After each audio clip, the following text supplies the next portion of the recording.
Welcome to Underkill TV, here in Underkill TV HQ of my humble abode, joined with the one and only Andrew from Buffalo Summer. Welcome back again.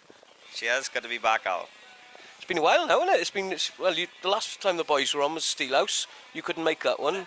Yeah, they done it here, didn't they? Oh, yeah. And you couldn't, yeah. You were up at the Golden Gods, wasn't it, or something like that, wasn't it? That's it, yeah, we were at the Golden Gods, yeah. Me and Johnny had the golden ticket. And the rest of the guys, the rhythm section, done the interview for us. Yeah. So good to have you back anyway. Nice to be back. And you're obviously busy at the moment because you're doing a lot of live feeds with the Buffalo Summer, doing it at campaign. It's a bit like Pledge. Was it Indiegogo, is it? Yeah, Indiegogo is basically the similar kind of thing as Pledge, but we've been trying to basically reissue the debut album, which came out in 2011. I'm supposed to be looking at the camera.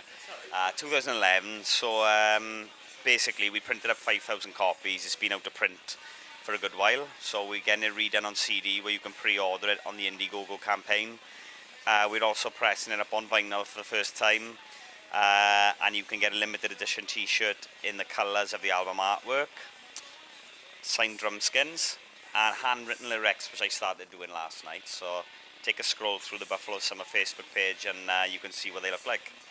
And obviously, with that then, does the album, is it just like a straight to vinyl copy, or do you have to remix it? Because obviously it's a different format, isn't it, you know? Yeah, we didn't have to remix it, luckily, but we went back to a place called Harvard Mastering near Cowbridge in South Wales, where we mastered the debut album to CD.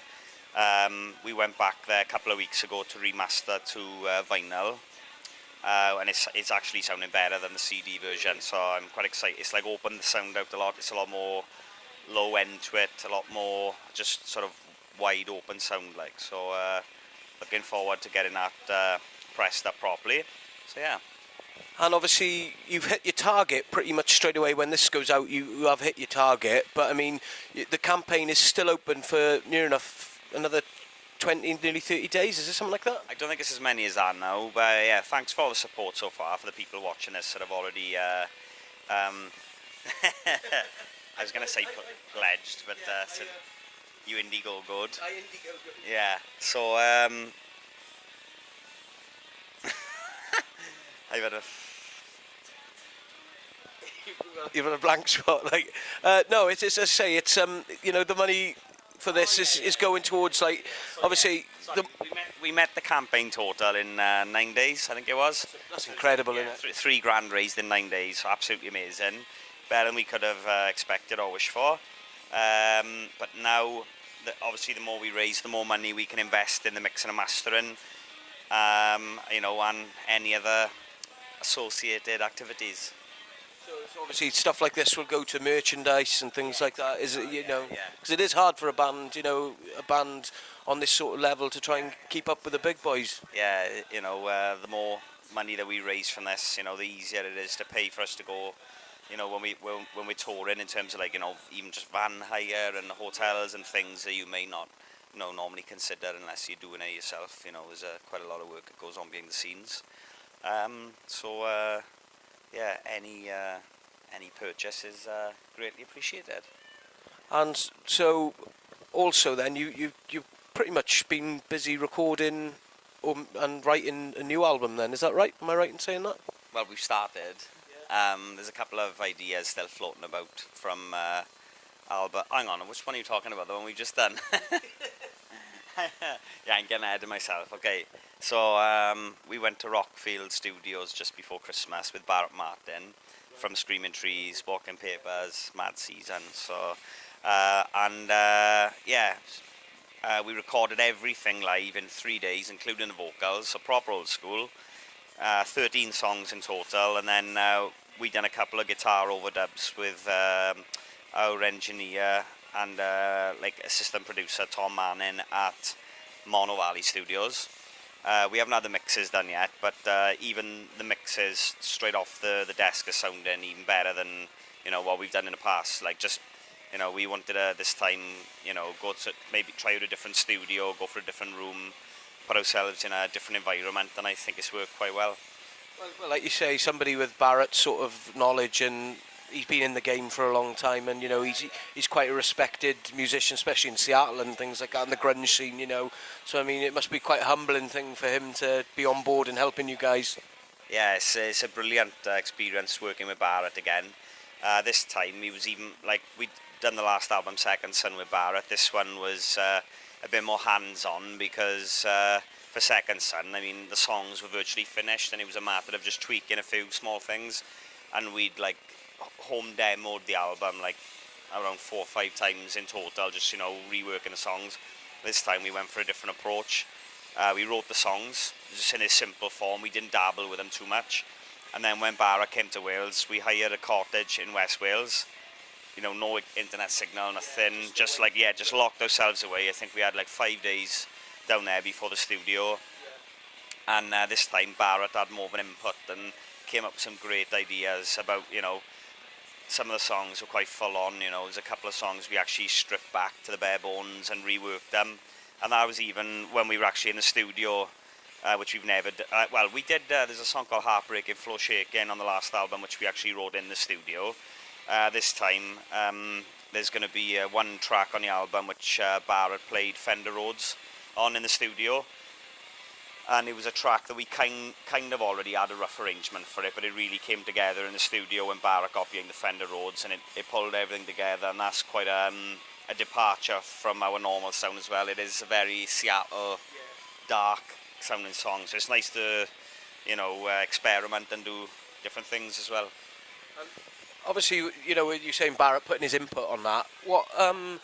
What is it like? Is it strange where you think maybe this idea doesn't work, and then when you actually do it, you're like, oh my god, that's I'm surprised we didn't try something like that. Yeah. Did you get that sort of effect with anything? Were you like a bit dubious of any ideas at first? Yeah, I think maybe not so much on this album, but in the past, especially when you've spent so much time refining the songs, you become kind of attached to them, and like it's the producer's job is to really take you out of that sort of frame of mind, to take you to places where you don't normally go. And I think that's the whole point of working with someone, because when there's like 4 of you in the band and you're all, you've got the same vision, and then having somebody from the outside to come in and, they can take a more of a constructive viewpoint, if you like, whereas we kind of refine the songs to the best of our ability and what sounds good for us in terms of arrangement. But yeah, getting a fresh pair of ears in does make a huge difference. And like this time around, I enjoyed it even more, and I would happily work with Barrett again, because I think we've struck up a pretty good partnership with him. It works well. So going back to obviously the first album again in this Indiegogo campaign, as you said, you've got like handwritten lyrics. It's like exclusive T-shirts just to the Indiegogo campaign. All right, okay, and it works sort of exactly the same way as a pledge sort of campaign, does it? Yeah, it's exactly the same as a pledge campaign. The only thing it doesn't offer Indiegogo is we only found out this when we started it. It doesn't give you the option to choose the T-shirt size. So I've been emailing everyone. So if anyone hasn't heard from me yet, the email's on the way. Actually, by the time this goes out, probably I would have emailed everyone. But yeah, it's the same principle, It's good in that respect, because I mean it does keep everything on the same level. I mean you're pretty good. The band Facebook page, I mean within the hour, so whoever messages the band, they normally get a reply, don't they? Yeah, that's Darren, the king of social media. King, yeah, he keeps on top of all that. But yeah, we've never tried anything like this before, so. And it's actually, obviously, we've already hit the target, so it's worked out really well. It's a good way of interacting with fans. We may have been a bit like a few years ago when it was all first coming out, maybe a bit dubious about it, but I think it's become part of the norm of the music industry. You've got even the big stuff, even like we talked with Buck Cherry, they've done pledge projects. I think it's a really good way of actually making fans part of the making of the record, basically. Because I think it's kind of a nice touch. Like I pledged for things in the past, and it does. You feel like you're actually involved in the creative process with a band. you know. As you say, also the band actually get a bit out of it as opposed to, you know, big corporate record companies. I remember Ginger's first pledge where he, you know, he absolutely smashed it. He said that was probably the first time he made decent money from any record he's ever done. Like, and it's nice for you guys, especially now you put people have put a bit in, and you hopefully get a bit back, which you can put back into the band for the first time. I mean, anything that we do get is always reinvested anyway. And like you say, with Ginger's situation, you know, it is a good way of giving the money directly to the band, you know, instead of the middleman. So, you know, we haven't seen a penny from Second Son, so, you know, greatly appreciated this time around. It is great, and I'll say on behalf of the band as well, thank you for pledging for Indiegogo in. I've got to remember that. I don't know what is it Indiegogo? I don't know, it sounds alright, doesn't it?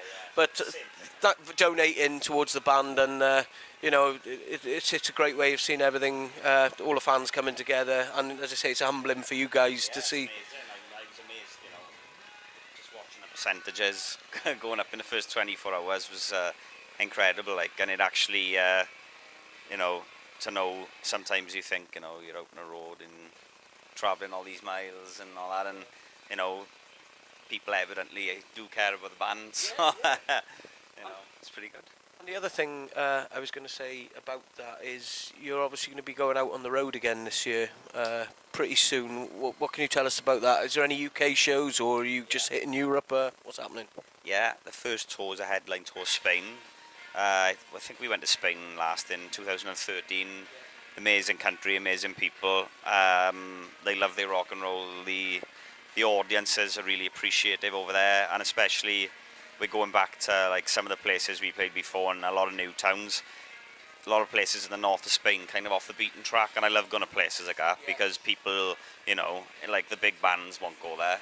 So like when we go there, you know what I mean, then people are really, yeah, but it makes it like a really, you know, I think it's half the time it's the crowd that makes the show. You know, I don't really think it's to do with the venue, and it's to do with the people, and we're, you know, giving you that energy and vice versa. It's really cool. So we got that. I'll tell you the dates now. I'll have to check on my phone because... Well, while you're pulling that up, is there UK dates to follow then around the United Kingdom? Headline or support? Or it's going to be support. The Spanish tour starts on the 21st of April in Madrid, and it runs until the 30th of April. So I think it's 9 shows altogether. And then on the 17th of May is the first UK show. We're touring with a band from the Deep South called Whiskey Myers, an amazing band. And they're also friends of the Cadillac 3, so if you haven't heard of any of those guys, check those out. Yeah, so that's Newcastle O2 Academy, Wednesday the 17th, Thursday the 18th, Glasgow, the O2, 20th of May, Manchester, the O2, 21st of May, Birmingham O2, 22nd of May, UK, Nottingham Rescue Rooms, 23rd of May, Norwich Waterfront, 24th, Cardiff Tramshed, 25th, London Electric Ballroom, and then that's all the UK dates. After that, 27th of May, Hamburg in Germany, 28th, Berlin, and then we've got a gig on the 31st of May, which is the final date of the tour, and that's in Paris. And then... starting to shape up pretty good. Yeah, 2017's taking shape. Hoping the new album will be out around the summertime, realistically. And that's all. Well, we got a couple of local gigs this year as well. Yeah. April the 7th, we're playing in the Dragonfly in Pontypool. That's kind of a warm-up show for the Spanish tour. And then we got a gig in the summer then in Swansea with Son of Man, another brilliant band. Check those guys out. Yeah. So I think that's the 24th of August. I might be wrong, but double check. And Lee and Ethan, just go on the Buffalo Summer website to check out the Spanish dates, because yes, we know you're going to be in Spain at the time, and that's going to be awesome to see them guys coming to the show out there. Brilliant, yeah. The more the merrier. And, no, I just thanks for coming round and stopping by and having a chat. It's always great to have you guys on the show, and it's always good to hear that there's stuff happening with the band and everything, and exciting times ahead. So thanks again, Andrew, for no problem. Anything you want to say to the fans that have helped make this campaign possible? Yeah, just thank you again so much. Really appreciate it. All the comments, messages, all the purchases. With regards to actually posting them out as well, you probably had an email delivered saying the estimated delivery is April. We're still on target for that at the moment. The campaign ends on March the 7th as well, so you've still got time to take a look around the campaign, and if there's anything you fancy, you can get it ordered, you know. We've also got a new website, buffalosummer.net. It's the same address as previously, but it's been rebuilt by a good friend of ours from a computer company called I'm Stuck. Really cool company, keeping it local in Porthcawl, a guy called Stephen Flett, great guy. So yeah, thanks again, and keep in touch, and we'll see you on the road. Excellent stuff. I want to say thanks for all the guys back down in my old stomping ground in Pembrokeshire. You know, John Marcus, who runs the Pembrokeshire Rock and Metal Club. You know, thanks for pushing these guys and giving them a chance. Matt Hughes as well for Indiegogo in and on the campaign, and everybody that I know back down West, Wolfie as well, for your help and all this, and all the guys. Cheers for helping them. Andrew, it's been a pleasure again. Thanks a lot for your time, and we hope to see you on the road. We can have the rest of the guys in for a chat. Yep. Thank you very much. See you all soon. Cheers. Cheers, guys. Take care. Ta-ra. Ta-ra. Be scared. Your broken hero in disguise will be there, fighting evil and the crimes they commit. They'll never see the light of day. And if I ever hear a call